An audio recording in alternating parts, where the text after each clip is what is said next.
అనుభవిస్తూ ఉన్నాడు. ఇవాళ అతను చేసినటువంటి తప్పుల వల్లే వాళ్ళు దాని పర్యవసానాలు వాళ్ళు అనుభవిస్తూ ఉన్నాడు. కాబట్టి లీగల్గా ఎటువంటి కాంప్లికేషన్స్ ఏమీ లేవు సార్. తప్పు మీద తప్పు జరిగింది, కోర్టు కూడా దీన్ని చాలా సీరియస్గా పరిగణిస్తుంది.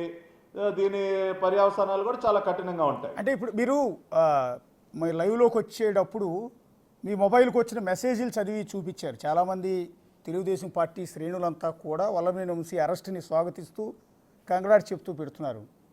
అంటే ఎందుకు వల్లభనేని వంశీ అంటే కార్యకర్తలు ఈ స్థాయిలో సంబరాలు చేసుకోవాల్సిన పరిస్థితి ఏర్పడింది అనుకుంటున్నారు?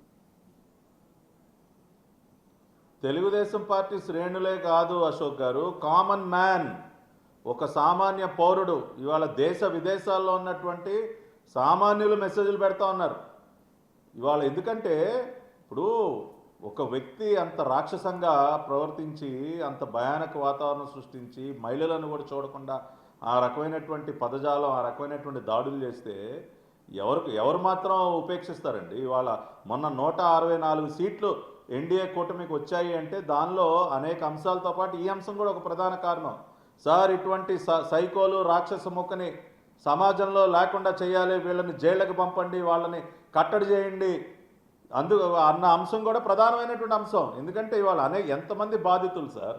ఇప్పుడు వంశీ కానీ, కొడాలి నాని కానీ, పేర్ని నాని కానీ, ఈ దేవినేని అవినాష్ కానీ, లేదంటే పెద్దిరెడ్డి రామచంద్రారెడ్డి, ద్వారంపూడి కానీ, జిల్లాకు ఒక సైకోన్ తయారు చేశాడు కదా సార్ జగన్మోహన్ రెడ్డి. వీళ్ళందరి చేతులు ఎంతమంది బలైపోయారు సార్? ఎంతమంది ఆస్తులు కబ్జా చేశారు? ఎంతమందిని దోచుకున్నారు? ఎంతమంది పైన తప్పుడు కేసులు పెట్టారు? నా ఇంటిని ధ్వంసం చేశారు సార్. 8 సంవత్సరాల నా బాలిక ఇంట్లో ఒక్కటే ఉందన్న ఇంగిత జ్ఞానం లేకుండా నా ఇంటిని ధ్వంసం చేసి నా బిడ్డని భయపెట్టారు సార్. ఇట్లా ఎంతమంది బలైపోయారు సార్? ఎన్ని జీవితాలని కూల్చేశారు సార్ వీళ్ళు? ఎన్ని కుటుంబాలను వేధించారు సార్? ఇవాళ అందుకనే ఇంత పెద్ద ఎత్తున సంబరాలు చేసుకుంటా ఉన్నారంటే ప్రపంచవ్యాప్తంగా వీళ్ళు చేసినటువంటి అరాచకాలకి బలైపోయినటువంటి అనేక మంది, ఈ అరాచకాలు తెలుసుకుని కడుపు మండినటువంటి అనేక మంది ఇవాళ నారా చంద్రబాబు నాయుడు గారు బోరున ఏడ్చారు అంటే దానికి కారకుడు వల్లభనేని వంశీ. ఇవాళ ఏ రోజైనా మనం ఊహించామా అశోక్ గారు చంద్రబాబు నాయుడు గారు కళ్ళంట నీళ్లు పెట్టుకుంటారని ఊహించామా మనం? అటువంటి వ్యక్తి గుండె పగిలేలా ఏడ్చారు. ఎందుకంటే తన అర్ధాంగి పట్ల ఇతను చేసినటువంటి వ్యాఖ్యలు. ఒక మనిషి అండి, వీళ్ళంతా కూడా మానవ మృగాలు అశోక్ గారు, మనిషి రూపంలో ఉన్నటువంటి మృగాలు, రాక్షసులు వీళ్ళంతా కూడా.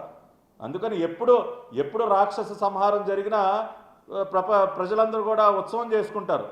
ఇవాళ ఆ రకంగానే ఒక రాక్షసుడిని అదుపులోకి తీసుకున్నందుకు ప్రజలందరూ ఒక రకమైన దీపావళి చేసుకుంటూ ఉన్నారు. ఇవాళ దీపావళి దేనికి చేసుకుంటాం? నరకాసురుడు అనే రాక్షసుడిని వధించిన రోజు కాబట్టే దీపావళి. ఇవాళ కూడా ఒక రకంగా ఇంకో దీపావళి అనుకోండి, ఒక రాక్షసుడిని వాళ్ళు తీసుకెళ్లి కటకడాలు వెనక్కి వేస్తూ ఉన్నారు. కాబట్టి మరో దీపావళి కాబట్టి వాళ్ళ పార్టీ కార్యకర్తలు కాదు, ప్రపంచవ్యాప్తంగా ఉన్నటువంటి ప్రజలందరూ కూడా హర్షిస్తూ ఉన్నారు. ఇది ప్రారంభం మాత్రమే. ఇంకోటి కూడా చెప్తా ఉన్నాం Ashok garu, this is just the beginning. ఇటువంటి సైకోలు ఎక్కడెక్కడ ఉన్నా కూడా మొత్తాన్ని ఏరిపారేస్తాం లీగల్లీ. వాళ్ళలాగా ఇవాళ అశోక్ గారు మేము దలుచుకుంటే వంశీ ఇంటి మీదకి వెళ్ళో లేదంటే వైసీపీ పార్టీ కార్యాలయాల మీదకి వెళ్ళటం మాకేమీ చేతగా కాదు, మేము చేయలేక కాదు. కానీ మాకు డెమోక్రసీ, ప్రజాస్వామ్యం పైన గౌరవం ఉంది. చంద్రబాబు నాయుడు గారు మాకు ఒక క్రమశిక్షణ నేర్పించారు, చట్టపరంగానే మనం వెళ్ళాలి అని ఒక డైరెక్షన్ ఇచ్చారు. కాబట్టి పంటి బిగువన లోపల ఎంత బాధ ఉన్నా కూడా పంటి బిగువన దాన్ని అలా అణుచుకుంటూ 8 నెలల పాటు మేము లీగల్గా ఒక ప్రాసెస్ ఫాలో అవుతూ ఉన్నాం. అటువంటి లీగల్ ప్రాసెస్ను కూడా మేము హైజాక్ చేస్తాం, ఇట్లా కంప్లైనెంట్లను బెదిరిస్తాం, కిడ్నాపులు చేస్తామంటే ఈ ప్రభుత్వం చూస్తూ కూర్చోదు. చట్టపరంగానే వీళ్ళపైన కఠినమైనటువంటి చర్యలు ఉంటాయి. ఒక గన్నవరం ఆఫీస్ పైన జరిగినటువంటి దాడి కేసే కాదు, పార్టీ కార్యాలయం కేసు కానీ, నా కేసు కానీ, ఇంకా అనేక కేసులు ఏవైతే ఉన్నాయో వాటి అన్నింటిలో కూడా ముద్దాయిలపైన ఇదే రకమైనటువంటి చర్యలు ఉంటాయి. అంటే మీరు కొన్ని పేర్లు చదివారు ఇందాక, వాళ్ళు ఆ పేర్లన్నీ కూడా వల్లభనేని వంశీతో సహా అందరూ రెడ్ బుక్లో ఉన్న పేర్లలో ఉన్నాయి కదా. అంటే మిగిలిన నాయకుల అరెస్టులు కూడా మీరు చదివిన పేర్లలో ఉన్న ఆ నాయకులను కూడా అరెస్ట్ చేసే అవకాశం ఉంటుందా? ఇప్పుడు రెడ్ బుక్ అంటే ఏంటి అశోక్ గారు? లోకేష్ గారు చాలా క్లియర్గా వివరించారు. రెడ్ బుక్లో ఎవరి పేర్లు ఉంటాయంటే చట్టాలని ఉల్లంఘించినటువంటి వారి పేర్లు, చట్ట వ్యతిరేకంగా అరాచకాలు సృష్టించినటువంటి వారి పేర్లన్నీ కూడా ఉంటాయి. ఇప్పుడు ఆ రోజున ఒక రెడ్ బుక్కి నాంది పలకాలటానికి కారణం ప్రజల నుంచి వచ్చినటువంటి కోరిక. ఎందుకంటే ప్రజలు కోరుకున్నారు, సార్ వీళ్ళందరినీ గుర్తుపెట్టుకోండి సార్, మమ్మల్ని ఈ రకంగా చేశారు సార్. పాదయాత్ర సందర్భంగా ఎక్కడికి వెళ్ళినా కూడా ఆ రోజున లోకేష్ గారి దగ్గరికి కొన్ని వందల మంది వచ్చి వైసీపీ సైకోల చేతిలో బాధలు అనిపించినట్టు అనేక మంది వచ్చి వాళ్ళు చెప్పింది ఏంటంటే, సార్ పలానా వాడిని గుర్తుపెట్టుకోండి, పలానా వాడికి బుద్ధి చెప్పండి సార్, వాళ్ళని వదలొద్దు సార్ అని చెప్తా ఉంటే మరి గుర్తుపెట్టుకోవాలంటే రాసుకోవాలి కదా పేర్లన్నీ. ప్రజల నుంచి ఏవైతే వచ్చినా అవే రాసుకున్నారు ఆయన. ఇప్పుడు వల్లభనేని వంశీ, లోకేష్ గారి తల్లి భువనమ్మ గారు, ఏ రోజైనా రాజకీయాల్లో ఎప్పుడైనా చూసామండి మనం భువనమ్మ గారిని?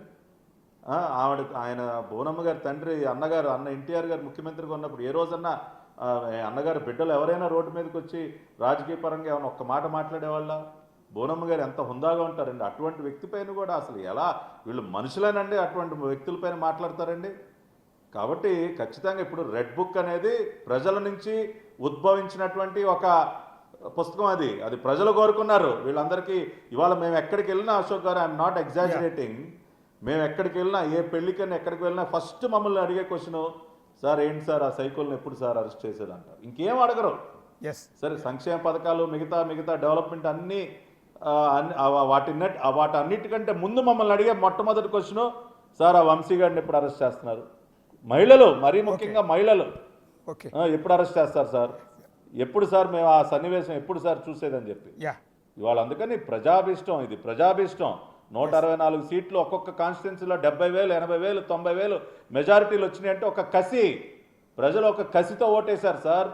మొన్న జరిగినటువంటి ఎన్నిక ఒక స్వతంత్రోద్యమం, ఒక ఫ్రీడమ్, స్వేచ్ఛ కోసం పోరాడారు. ఇటువంటి రాక్షస మొక్క దగ్గర నుంచి స్వేచ్ఛ కోసం ప్రజలు పోరాడారు కాబట్టి, ఇటువంటి రాక్షస మొక్కకి బుద్ధి చెప్పాలని కూడా ప్రజలు కోరుకుంటున్నారు కాబట్టి, వాళ్ళు చేస్తున్నటువంటి తప్పుల మీద తప్పులు ఏవైతే ఉన్నాయో వాటిపైన ఇవాళ యాక్షన్ అనేది మొదలైంది. థ్యాంక్ యూ పట్టాభి గారు.